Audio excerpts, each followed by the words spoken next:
오늘 우리가 가장 먼저 짚어야 할 문제는 이재명 대통령과 민주당이 공무원 사회를 향해 내놓은 헌법 존중 정부 혁신 태스크 포스 계획입니다. 이들은 계엄 당시 공직자들이 어떤 생각을 가지고 있었는지 확인하겠다며 휴대폰 제출까지 언급하고 있습니다.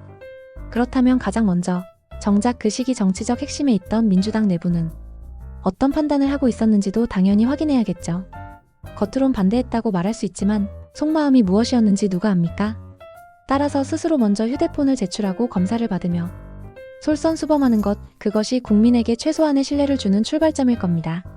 지금 정부가 추진하는 태스크포스는 12월 3일 계엄 상황에서 공무원들이 어떤 행위나 판단을 했는지를 10개월치 자료로 조사하겠다는 내용입니다.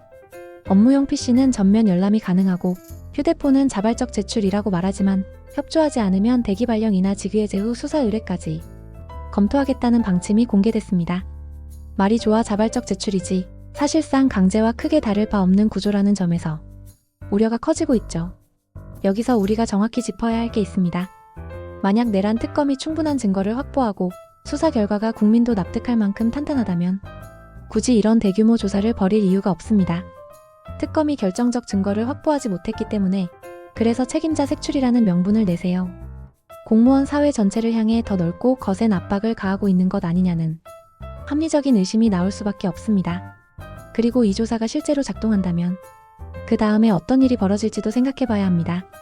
공무원 사회에서 보수적 성향을 가진 사람들을 얼마든지 솎아내는 도구로 활용될 여지가 있습니다. 상대적으로 다른 의견을 가진 사람들, 정부와 코드가 맞지 않는 인사들이 의심이라는 이름으로 걸러지는 그림이 결코 과장이 아닐 수 있다는 겁니다.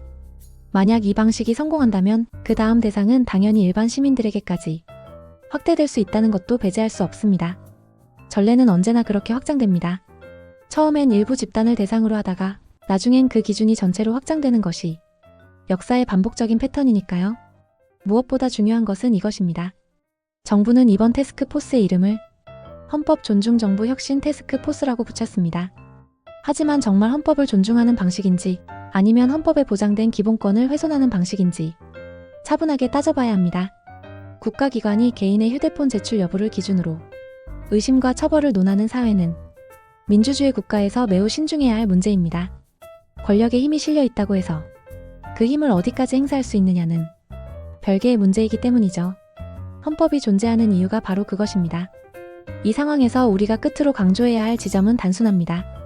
국민에게 엄격한 잣대를 들이대고 싶다면 권력을 가진 쪽이 먼저 스스로에게 더 엄격한 기준을 적용해야 한다는 사실입니다.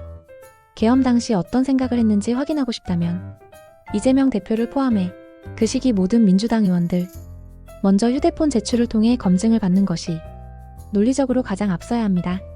스스로에게 관대하고 국민에게만 엄격한 기준을 적용하는 순간 그 국가의 신뢰는 무너집니다.